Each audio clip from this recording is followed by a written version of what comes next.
കേന്ദ്രമായി പ്രവർത്തിക്കുന്ന American democratic പാർട്ടിയുടെ അനുഭാവികളായ ഇന്ത്യൻ വംശജരുടെ ഒരു സംഘടനയാണ് IADO, Indo American democratic organisation. ഇവിടെയുള്ള ഇന്ത്യൻ വംശജരോടും ഇന്ത്യയോടും സൗഹാർദ്ദം പുലർത്തുന്ന ഡെമോക്രാറ്റിക് പാർട്ടിയിലെ നേതാക്കളെ ക്ഷണിച്ചു വരുത്തി അവരെ സൽക്കരിക്കുകയും അവരുടെ ഇലക്ഷൻ ഫണ്ടിലേക്ക് സംഭാവനകൾ നൽകുകയുമാണ് ഈ സംഘടനയുടെ മുഖ്യ പ്രവർത്തനങ്ങളിലൊന്ന്. 1980കളുടെ മധ്യത്തിൽ ഒരിക്കല് ടെനസിയിൽ നിന്നുള്ള ജൂനിയർ സെനറ്ററായിരുന്ന അൽ ഗോർ ആയിരുന്നു IADOയുടെ മുഖ്യ അതിഥി.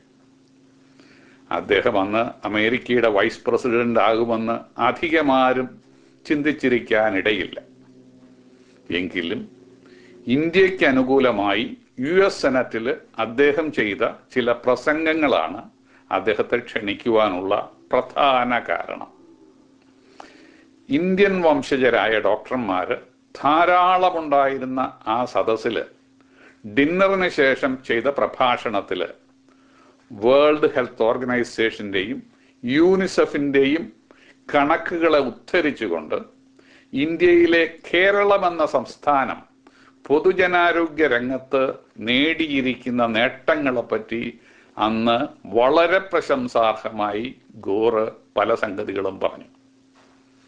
ഒരു സമൂഹത്തിന്റെ പൊതുജനാരോഗ്യത്തെ അളക്കുന്ന ചില അളവുകോലുകളുണ്ട്.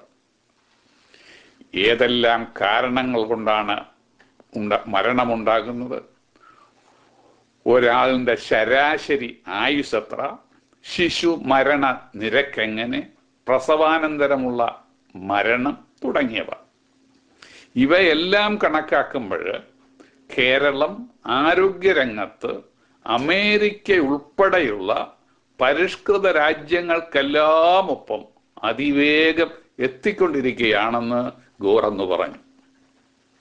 അന്ന് ആൽ ഗോറിനെ അത്ഭുതപ്പെടുത്തിയ ഒരു സംഗതി, അമേരിക്കയിലെ ശരാശരി വാർഷിക വരുമാനം ഒരു കുടുംബത്തിന് അന്ന് $17,000 ആയിരുന്നു. കേരളത്തിലേത് $350.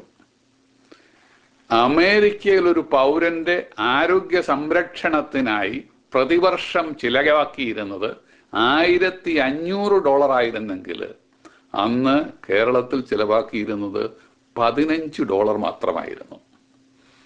കേരളത്തിന്റെ അത്ഭുതകരമായ ഈ നേട്ടത്തിനുള്ള കാരണങ്ങൾ പ്രധാനമായി 2 എന്ന് ഗോറ് പറയുകയുണ്ടായി. ഒന്ന്, പ്രാഥമിക ചികിത്സ എല്ലാവർക്കും സൗജന്യമായി ലഭിക്കുന്നു. 2, കേരളീയരുടെ ഇടയിലെ, പ്രത്യേകിച്ച് കേരളീയ സ്ത്രീകളുടെ ഇടയിലെ സാക്ഷരത്വമാണ് മറ്റൊരു കാരണം. കേരളത്തിൽ ഇന്ന് പടരുന്ന ചിക്കൻ ഗുനിയായും ഡെങ്കു ഫീവറും ലെപ്റ്റോസ്പൈറോസിസും വെസ്റ്റേൺ നൈൽ വൈറസും ജാപ്പനീസ് എൻകഫലൈറ്റിസും ടൈഫസ് ഫീവറും ഇങ്ങനെയുള്ള പകർച്ചവ്യാധികളെപ്പറ്റി കേൾക്കുമ്പോഴും വിദേശികൾ മാത്രമല്ല പ്രവാസി മലയാളികൾ പോലും പകർച്ചവ്യാധിയെ ഭയപ്പെട്ട് കേരളം സന്ദർശിക്കുവാൻ മടിക്കുന്നുവെന്ന് കേൾക്കുമ്പോഴും നമ്മുടെ കൊച്ചു കേരളത്തിന് കഴിഞ്ഞ 20 വർഷത്തിനിടയിൽ എന്തു സംഭവിച്ചു എന്ന് എല്ലാ കേരളീയനും ഒരു ആത്മപരിശോധന നടത്തേണ്ട സമയമായിരിക്കുന്നു. ഇതിൻ്റെ എല്ലാം മുഖ്യ കാരണം പരിസര മലിനീകരണമാണ്. പരിസര മലിനീകരണത്തിന്റെ കാരണം എന്താണെന്ന് ചോദിച്ചാൽ ഓരോ കേരളീയനും കണ്ണാടിയിൽ ചെന്ന് നോക്കിയാൽ മതിയാകും. എല്ലാവരും ഭാഗികമായെങ്കിലും ഈ അവസ്ഥയ്ക്ക് ഉത്തരവാദികളാണ്. കഴിഞ്ഞ 20-25 വർഷങ്ങൾക്കിടയിൽ ഗൾഫിൽ നിന്നും മറ്റു വിദേശ രാജ്യങ്ങളിൽ നിന്നും കേരളത്തിലേക്ക് പണം ഒഴുകുവാൻ തുടങ്ങിയതോടുകൂടി കേരളീയന്റെ ജീവിത നിലവാരവും ഉയർന്നു. ഇതിന്റെ സ്വാഭാവിക പരിണത ഫലമായി കൂടുതൽ ഗാർബേജും മാലിന്യങ്ങളും പ്ലാസ്റ്റിക് വേസ്റ്റും ഭക്ഷ്യ ഉച്ഛിഷ്ടങ്ങളും കൂടുതൽ സൃഷ്ടിക്കുവാനും കുന്നുകൂടുവാനും തുടങ്ങി. കേരളത്തിൽ തന്നെ കൂടുതൽ യാത്ര ചെയ്യുവാൻ ആരംഭിച്ചു. എന്നാൽ മാലിന്യ സംസ്കരണത്തിന്റെ കാര്യത്തിൽ കാര്യമായി എന്തെങ്കിലും ശ്രമമോ പൊതുജന ബോധവൽക്കരണമോ നടന്നിട്ടില്ല.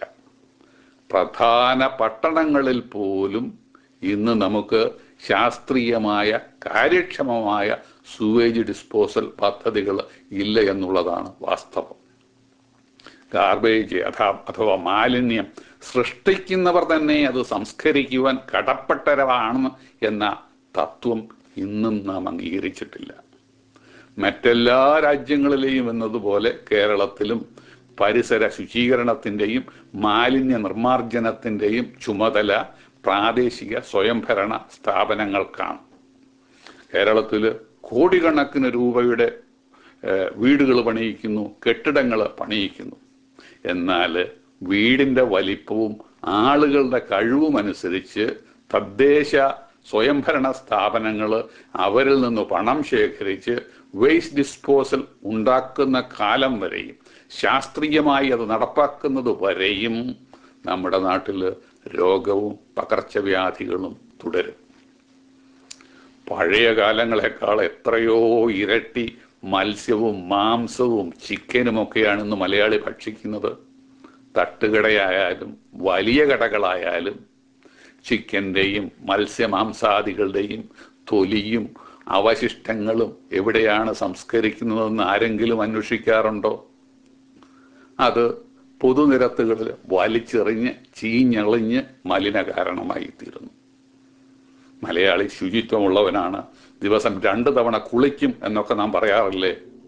എന്നാൽ ഇന്ന് കൂടുതൽ കുളിക്കുന്നത് കൂടുതൽ അപകടകരമാണ്. കാരണം കുളിക്കുന്ന വെള്ളം അത്രമാത്രം മലിനമായിരിക്കുകയാണ്. തങ്ങളുടെ മാലിന്യങ്ങൾ നദികളിലേക്കും പൊതുനിരത്തുകളിലേക്കും വലിച്ചെറിയുന്നവര് സാമൂഹ്യദ്രോഹികളാണ്. അവരെ അങ്ങനെ തന്നെ നേരിടണം. കുടിക്കുന്ന വെള്ളത്തിന്റെ മലിനീകരണം മൂലം കേരളത്തിൽ പെരുകിക്കൊണ്ടിരിക്കുന്ന typhoid, cholera, dysentery, infective hepatitis ഇവയെപ്പറ്റിയൊന്നും അധികം നാം കേൾക്കാറില്ലല്ലോ. ചിക്കൻ ഗുനിയയെ പറ്റി മാത്രമല്ലേ മാധ്യമങ്ങൾ പറയുന്നുള്ളൂ. കേരളത്തിൽ 44 ലക്ഷം കിണറുകൾ ഉണ്ടെന്നും 1 ചതുരശ്ര കിലോമീറ്ററിൽ ശരാശരി ലോകത്ത് ഏറ്റവും കൂടുതൽ കിണറുകളുള്ള സ്ഥലമാണ് കേരളമെന്നും WHO ഒരു റിപ്പോർട്ടിൽ ഞാൻ വായിച്ചു തോർക്കുന്നു. ഈ കിണറുകളിലെ എല്ലാം വെള്ളം എത്രമാത്രം ശുദ്ധമാണ്. ജലമാലിന്യം അളക്കുന്ന കോളിഫം കൗണ്ട് തങ്ങളുടെ കിണറ്റിലെ വെള്ളത്തിന് എത്രയെന്ന് പൊതുജനങ്ങളോ പൊതുജനാരോഗ്യ വകുപ്പോ എന്നെങ്കിലും ശ്രദ്ധിക്കാറുണ്ടോ? പൊതുജനങ്ങൾ ശ്രദ്ധിക്കുമെങ്കിൽ കിണറ്റിലെ കുടിവെള്ളത്തിന്റെ മാലിന്യം മാറ്റി ശുദ്ധീകരിക്കുവാനും അനേകം രോഗങ്ങൾ ഒഴിവാക്കുവാനും ഇന്നും നമുക്ക് സാധിക്കും. പുറത്തൊക്കെ യാത്ര ചെയ്യുമ്പോൾ അത്യാവശ്യമായി പ്രാഥമിക ആവശ്യങ്ങൾ ഉണ്ടായാൽ ശുചിത്വമുള്ള എത്ര പൊതു ടോയ്ലറ്റുകൾ നമ്മുടെ രാജ്യത്തുണ്ട് എന്ന് ചിന്തിക്കാറുണ്ടോ?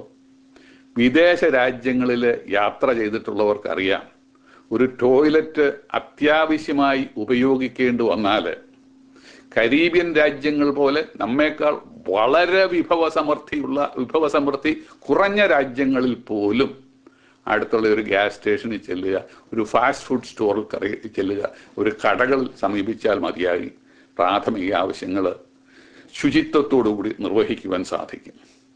നമ്മുടെ നാട്ടിൽ ഇന്നും കോടിക്കണക്കിന് രൂപ ആദായമുണ്ടാക്കുന്ന വ്യവസായ വാണിജ്യ സ്ഥാപനങ്ങളിൽ പോലും ഉപഭോക്താക്കൾക്കായി ശുചിത്വമുള്ള ടോയ്ലറ്റുകൾ കാണാറില്ല.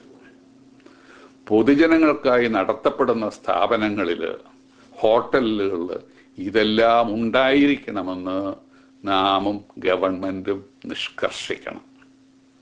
അതുപോലെ ലക്ഷക്കണക്കിന് ആളുകൾ പങ്കെടുക്കുന്ന പെരുന്നാളുകൾക്കും ഉത്സവങ്ങൾക്കും കേരളത്തിൽ ഒരു കുറവുമില്ല. എന്നാൽ ഇവയിൽ പങ്കെടുക്കുന്നവർക്ക് അവരുടെ പ്രാഥമിക ആവശ്യങ്ങൾ നിർവഹിക്കുന്നതിനായി ശുചിത്വമുള്ള വിസർജ്യ സൗകര്യങ്ങൾ ഉണ്ടോ? അതുണ്ടാക്കുവാൻ കടപ്പെട്ടവരാണ് ഇത്തരം സമ്മേളനങ്ങൾ സംഘടിപ്പിക്കുന്നത്. ഗാന്ധിജി പറഞ്ഞിട്ടില്ലേ, ക്ലൻലിനെസ് ഈസ് ഗോഡ്ലിനെസ്. പരിസര മലിനീകരണം ഉണ്ടാക്കിക്കൊണ്ട് നടത്തുന്ന ഒരു ദേവാരാധനയും ഈശ്വരന് ഇഷ്ടപ്പെട്ടതായി തീരുമെന്ന് എനിക്ക് തോന്നുന്നില്ല.